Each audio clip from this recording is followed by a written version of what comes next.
Good afternoon and welcome to the Hartt School Presents Performing in Forward Motion. We've had a very interesting past couple of months, and specifically the chamber music program at Hartt has really taken off to figuring out how do we continue to develop our art in a digital world, in something when we deal with lag and all of those other challenging obstacles to overcome.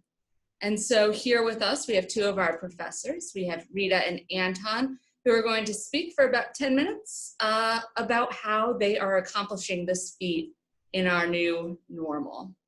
So take it away, you guys. Okay, so yeah, we are, I'm Rita Porfiris, this is Anton Miller. We teach at Hartt, I teach viola, and I run the chamber music program, and Anton, of course, is the violin professor. And we're also a duo. So right when COVID hit, we were actually on a concert tour / recruiting trip for Hartt. We were out west in California. And our last live concert in front of human beings in a room with other human beings was in Death Valley, ironically. Death Valley, California. And then we did our little master class from a distance in Arizona. At that point, things were starting to get bad, and we rented a car and drove home.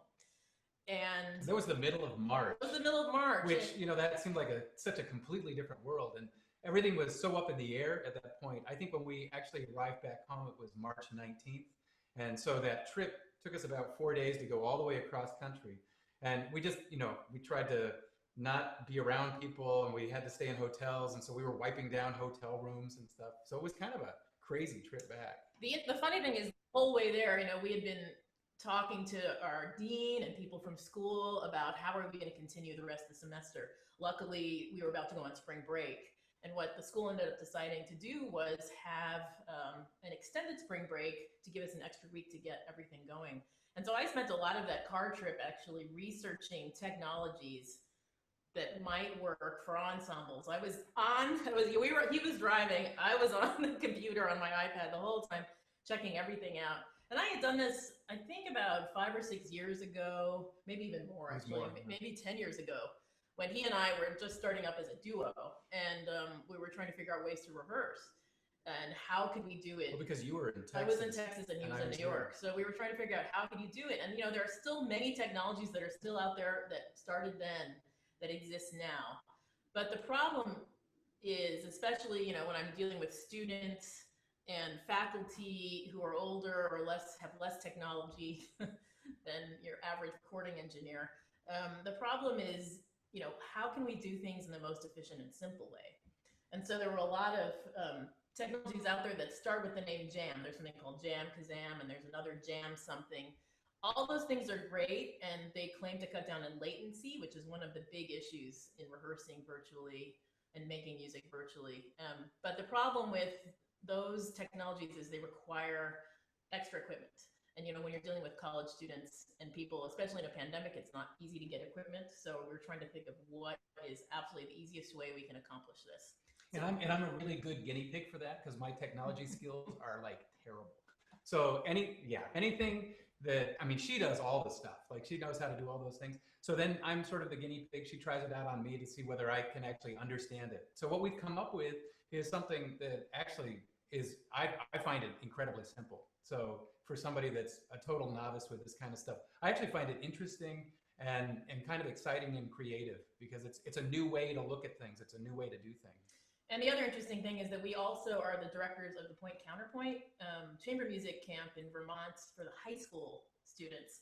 It's been around since the 60s, and so we run the 2-week session. And I started pushing the owner of the camp to go virtual, and she finally has. So we've got to do this now for high school students. We've been doing it for college students, and then we're going to do it for high school students. And then there are other sessions at PCP that also have all different age ranges. So there are, you know, directors that are trying to figure out how they're going to have 8-year-olds and 7-year-olds do this kind of stuff. So I mean, it is really fascinating, all the different possibilities. So we're going to talk about basically 3 ways in which, simple ways in which hopefully you can still have somewhat of an ensemble experience, somewhat of a musical experience. We're also going to talk about what we did with our Hartt students to give them the masterclass experience that we do every week at Hartt for chamber music.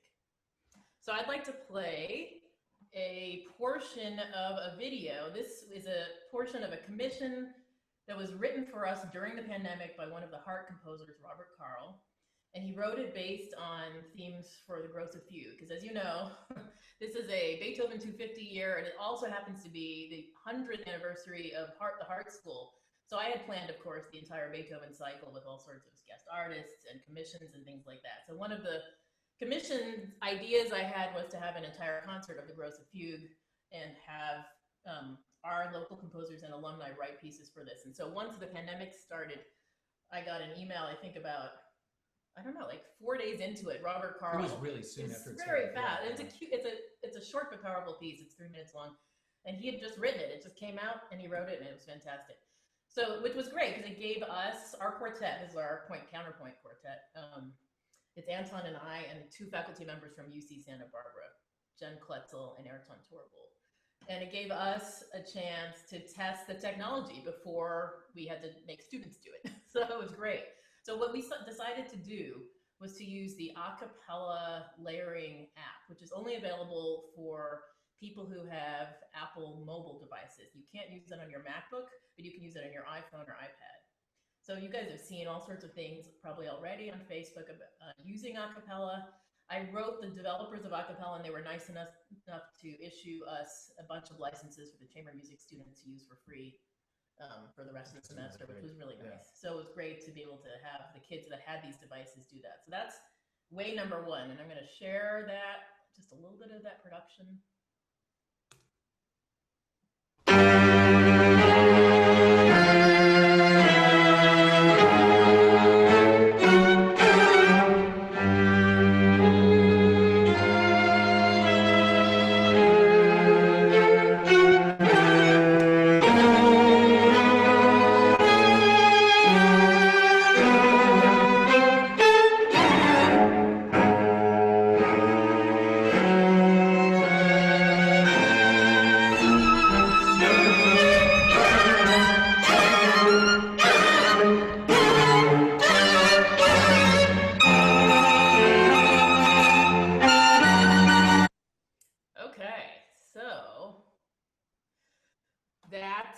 Is using Acapella. Now you can see the picture jumped right when we got to the next section, and we divided it up that way because it was a different tempo section. And using Acapella, you can't do a click track that changes tempo. So we divided up the sections into each tempo and then recorded them. I ended up putting together a film of all the completed sections when I stitched that together on iMovie. So it was an incredibly interesting process because it really is completely different than being in the same place and doing rehearsals that way. Although one of the things that we did is we did part of the process, and then we would have a Zoom meeting or a Zoom rehearsal, and we would talk through all the things that we were wanting to rehearse and the ways that we wanted to play and articulations and just sort of musical ideas and stuff. And then we would go back and do another track and send it around.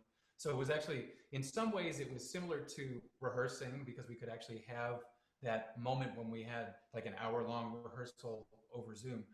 But then the rest of the process was this sort of interesting thing where you're listening to what somebody has sent, and then you're actually really sort of analyzing what that person is doing musically, and then you're trying to fit with that person. And then especially if you're at the end of it, then you have to fit with the 3 different people. So one of the things that I found really interesting with Acapella was that when you get the clip from someone, you can actually, let's say there are 3 people that have already collaborated, and you're the last person if you're a quartet, you can turn everybody else down except for one person. You can play with that person, or you can play with 2 people, or you can play with different people. I'm going to interrupt, and while he's talking about that, I'm going to show you how we do that. So I'm going to share on my iPhone now. So it's never actually really completed. If you keep on sharing, collaborating, you actually can keep on going. So it doesn't have to be a done deal. So it's not like that particular take that you do, you can send it around and then you can change it. So here you have basically a screenshot of the Acapella, the section in the app. And you see down here at the bottom, see how my cursor is moving. There's a play button, so I can do this. I'll play. 1, 2.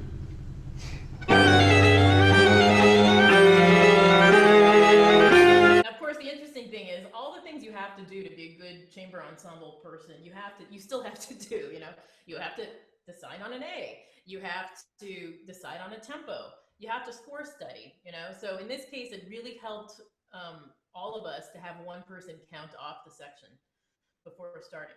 So anyway, so you see, that was Anton starting the section.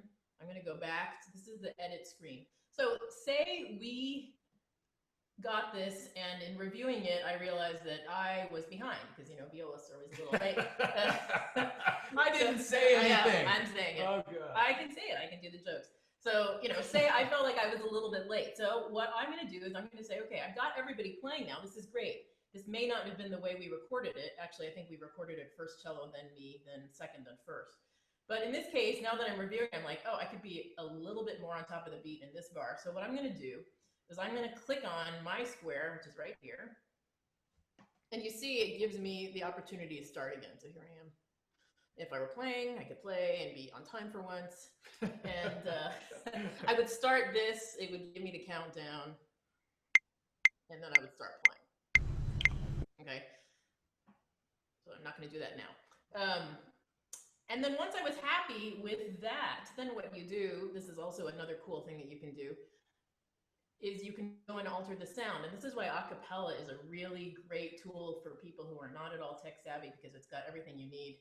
So what you do is you click on the little speakers thing right here, and then it loads it, and you see I'm getting a kind of screen. 1, 2.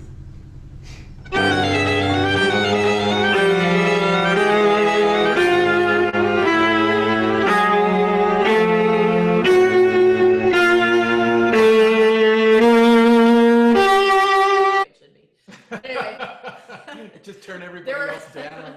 I see. You know, but just like when you're rehearsing, I'm going to stop sharing now. It's a little weird.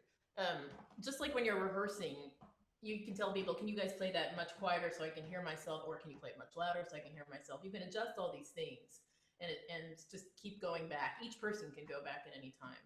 So, you know, once you get the file set, and this is the great thing for our students, I was having them do, once they got the file basically set, each person could go back and rehearse with the group, even though it wouldn't be exactly live. It would be the closest thing to it.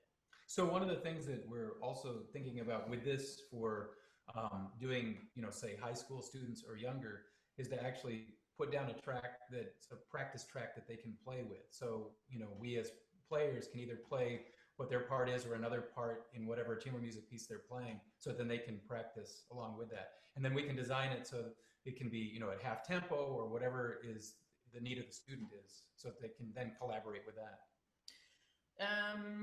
Yeah.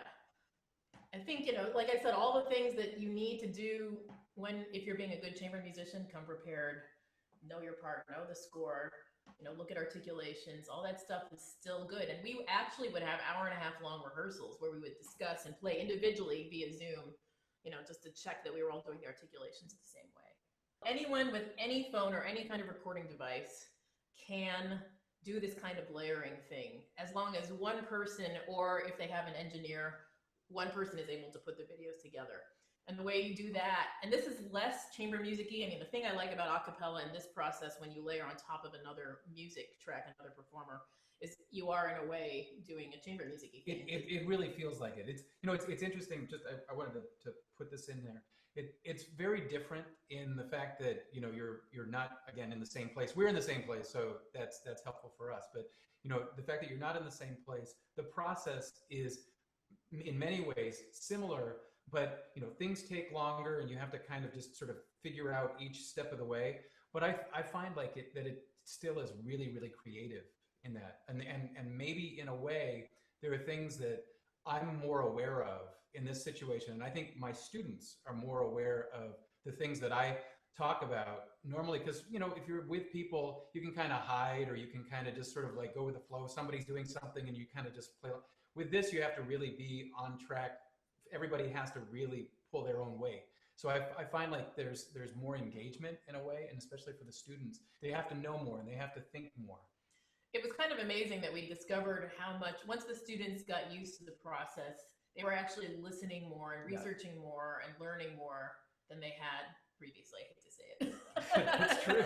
They were paying more attention. I mean, it's very easy to sit here with your instrument and play along, you know, but, you know, we've all had those days where maybe we're not quite as prepared, you know, but this, you really do have to be prepared to get ready.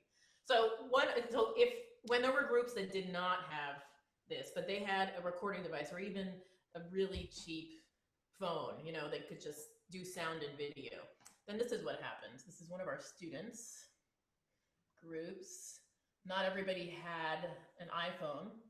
So what they did was they laid down a track, a metronome track, and played with that. They did not play with each other. There's a way to do this where, you know, you can put down your movie and then send it to someone, and someone else would play with that movie with or without a metronome track, a click track. But these guys just did it with a click track. So I found it actually pretty amazing.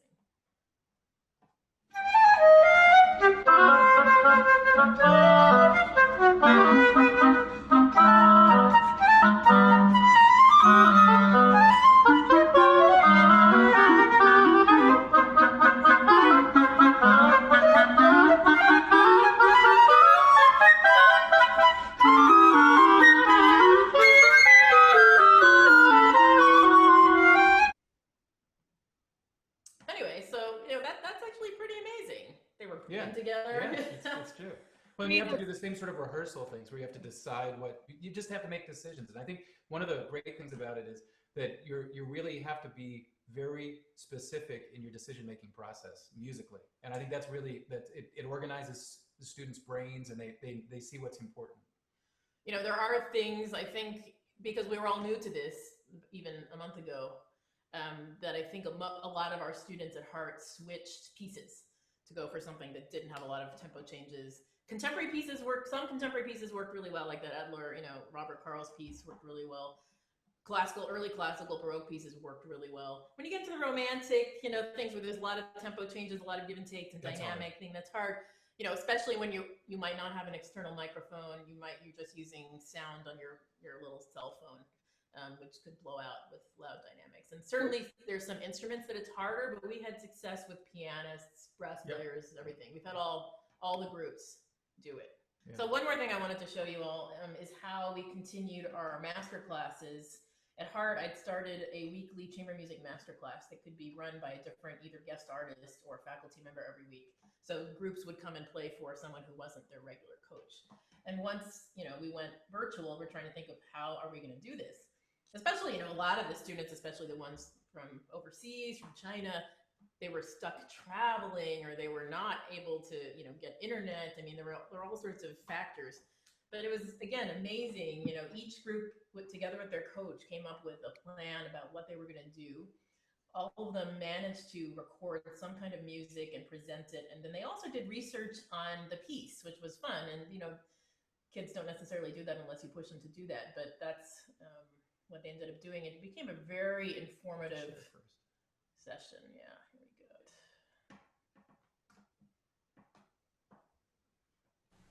go. Okay, let's just start with the Mozart then. Okay. Pauline, go for it. Okay, so we've been playing the Mozart Flute Quartet in D major, which he composed in 1777. In a letter to his father about writing these pieces, he said, "I am quite powerless to write for an instrument I cannot bear." So that's a little bit harsh. I want to share a recording for this. In this sentence, there is an eighth rest before the 16 notes of the second vowel. So there you have a student talking about the issues that she had, and she's able to show the score, and then our coach. Passage where you want to apply specific rehearsal techniques. And some of these are very... Coach talked a little bit, and then we had another group talk about what they were doing. Very grooving ostinato that would just cycle through the whole time while the piece goes through some serious rocking modulations.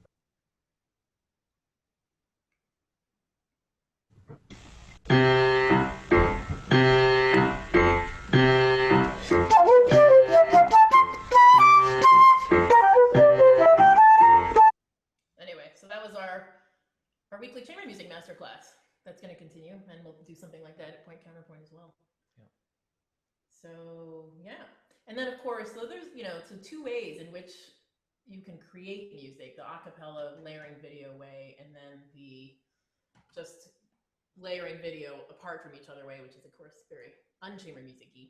And then of course, if you're lucky enough to be stranded or quarantining with other instrumentalists. I'm glad she's still saying she's lucky. And I know many of the people on screen right now are lucky enough to be stranded with their fellow instrumentalists. Then you get to play together. So we'll play a little bit. We're using a very common microphone. It's the Blue Yeti, 99 bucks, I think. I paid for it, and just a USB mic. So we'll play just a little bit. So we've seen a couple of budding chamber series now who sell tickets to do live streaming kinds of things like this, either on YouTube or Zoom or Facebook. Mm-hmm.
You know, it was funny because I think when I first started doing this, I had my microphone settings are really important, and I had them way too hot. And so what I was getting was just a lot of, you know, rah, rah, distortion. But I think, I mean, did it sound like violin and viola for the most part? Yeah. So I mean, you have to play with the with the gain issues with your room, and you know, with the Blue Yeti, the kind of microphone pattern you use is important. So instead of using cardioid, which is usually the best for the Blue Yeti, in this room, which is a very live room, we decided to use stereo so we could pick up some of the ambient sound. And then distance and location. So just making sure that it's not. I've had I've had sessions with my students. They actually did we had a studio recital planned for this semester, and we did our studio recital. I put an iMovie together. Actually, Rita put the iMovie together. But we put it all together. It was like almost an hour and a half recital, and everybody sent their recordings. And I spent a bunch of time with my students trying to figure out what the best location was for each person. And it changed. Each person had a different place where it sounded the best. But it seems like, you know, obviously one of the things that happens for a lot of the students is they're too close. So making sure that the microphone's not too close. Even if it's just their phone. Yeah. So and then usually sort of a little bit above works nicely, somehow a little bit above the instrument, and then at least 4 feet away. You know, the very first video we showed you, the quartet video, the cellist and Anton actually used this little $30 Samson Go mic. Whoops. And it works great. Not bad. It's not bad. It's actually really, really good. USB. And less connectivity issues, actually. Fewer connectivity issues. You know, a lot of our students, I mean, I can show you so many videos where they don't even have a microphone and they just use their phone, and they were able to adjust the sound on acapella, you know, using in the sound area that I showed you earlier. Mm-hmm. All of the original stuff that I did on acapella was without microphone. And it was only at the very end that we just decided to do it. And I'm not convinced that the sound is that much better. I mean, it's better, but the phone sound seemed to me to be great. So without the extra microphone. If you're using headphones, this is actually really important because a lot of my students were doing it as violinists and they sounded like crushed glass. So It's like on the violin. Right. So if you're using headphones, you have to use a headphone that does not have attached mic. Right. Because if you're playing violin, your attached mic is right here, and it's going to be really close, you know. So I ended up using, I have a whole collection of free airline headphones that I was able to rip apart and make really long because they were free. I had like 20 of them, So I just use those. No microphone, just. So you're hearing the click track and you're being picked up. Otherwise, yeah. Thank you. I wanted to also just again reiterate that it seems like it really does feel to me like it's a new way of doing creative things, and it's just a different environment, but it's kind of fun to be able to put stuff together in a situation that you wouldn't imagine that it would all work, and it actually somehow does, and somehow the feeling it's a really nice creative feeling to be able to do that. You can collaborate with people you've always wanted to but never thought you could because they're in Africa or China. Well, thank you guys so much.